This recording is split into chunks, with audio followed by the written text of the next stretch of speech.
గల్లు గల్లు గజ్జగట్టి తెలుగుదేశం జెండ బట్టి రెపరెపలా ఎగురుతున్న పసుపు రంగు జెండ బట్టి ధన ధన ధన డప్పు గొట్టి చంద్రన్న బాట బట్టి అన్నగారు నిర్మించిన పసుపు రంగు జెండ బట్టి తెలుగుదేశం అరెరెర తెలుగుదేశం అగో తెలుగుదేశం పార్టీ మనదిరో కదలి రండి పసుపు రంగు జెండ నెత్తుదా తెలుగుదేశం పార్టీ మనదిరో కదలి రండి పసుపు రంగు జెండ నెత్తుదా అగో చంద్రబాబు లోకేష్ అన్నలు కదిలినారు యుద్ధానికి సిద్ధం అంటూ గల్లు గల్లు గజ్జగట్టి తెలుగుదేశం జెండ బట్టి రెపరెపలా ఎగురుతున్న పసుపు రంగు జెండ బట్టి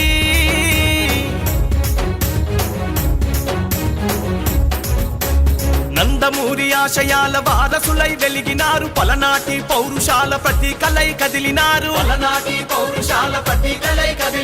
అధికారం ఉన్నదని అహంకారం చూపిస్తే వాడెవ్వడు వీడెవ్వడు పసుపు జెండ కట్టెవ్వడు నవ్యాంధ్ర రక్షణ కొరకు ప్రతి కార్యకర్త కదం తొక్కి కదిలినారురా నవ్యాంధ్ర రక్షణ కొరకు ప్రతి కార్యకర్త కదం తొక్కి కదిలినారురా ఆ కార్యకర్త వెన్నుదన్నుగా మన లోకేష్ అన్న రంగానికి సిద్ధమయ్యనా ఆ కార్యకర్త వెన్నుదన్నుగా మన లోకేష్ అన్న రంగానికి సిద్ధమయ్యనా గల్లు గల్లు గజ్జగట్టి తెలుగుదేశం జెండ బట్టి రెపరెపలా ఎగురుతున్న పసుపు రంగు జెండ బట్టి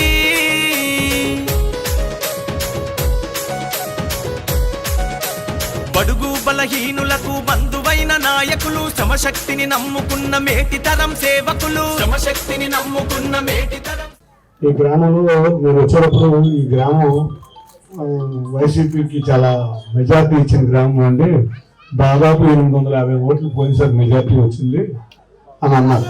కానీ నేను ఈ ఊర్లోకి వచ్చేపాటికి కానీ మన వాళ్ళందరూ బాగా కష్టపడుతున్నారండి అని చెప్పారు. నేను ఊర్లోకి వచ్చినాక మీ ఉత్సాహం చూసినాక నాకు 850 మెజార్టీ ఎప్పుడో పోయిందని నాకు అనిపిస్తుంది. ఒక విషయం, ఇవాళ జన సైనికులు తెలుగుదేశం కుటుంబ సభ్యులు మీ ఉత్సాహం చూస్తుంటే ఆంధ్రప్రదేశ్ సైనికులు ఎప్పుడే ఎమ్మెల్యే అయిపోయారు. కాబోతున్నారు. ఇవాళ మీరు 800 మెజార్టీ ఇచ్చారు. మరి గ్రామానికి ఏం చేశారో మరి మీకు తెలుసు, వాళ్ళకి తెలుసు. 2014లో కూడా తెలుగుదేశానికి ఇట్లా మెజార్టీ లేదు. ఇంకో విషయం చెప్తున్నారు, 2014లో తెలుగుదేశం ప్రభుత్వం ఒకటే కాదు, ఆ రోజు కూడా పవన్ కళ్యాణ్ గారు బయట నుంచి మనకు సపోర్ట్ ఇచ్చారు. నుంచోలేదు, సపోర్ట్ ఇచ్చారు.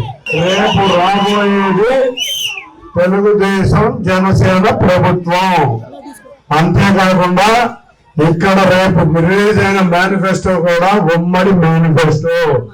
రేపు రాబోయే ఉమ్మడి ప్రభుత్వంలో మనమందరూ మనం పడ్డ కష్టాలు ఇబ్బందులు తొలగించుకోవాలి. ఈ గ్రామంకి ఇంకొక విషయం చెప్తున్నా, మెజారిటీతో ఈ గ్రామం నుంచి మనం బయటకు వెళ్ళాలి.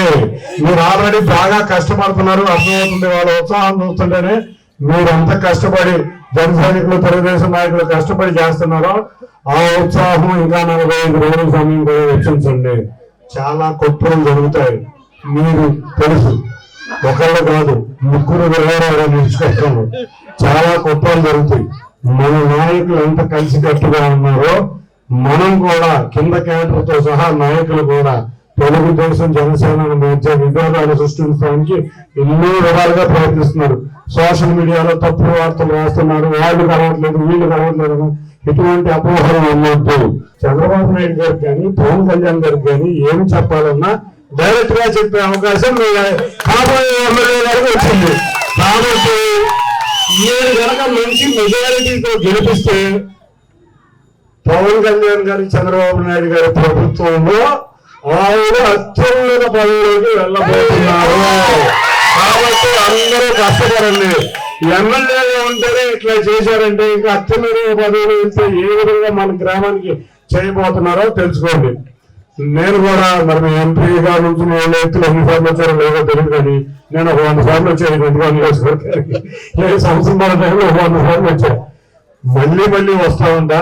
ఏ అవకాశం ఉన్నా సౌమ్య గారితో పాటు, మా మండలాధ్యక్షులతో పాటు, మా గ్రామాధ్యక్షులతో పాటు, మా జనసేన నాయకులతో పాటు, కార్యకర్తలతో పాటు ప్రతి విషయంలోనూ మీకు అండగా ఉంటానని తెలియజేసుకుంటా ఒకటి ఈ 45 రోజులు మెజారిటీ తీసుకురావడానికి గట్టిగా కృషి చేయండి.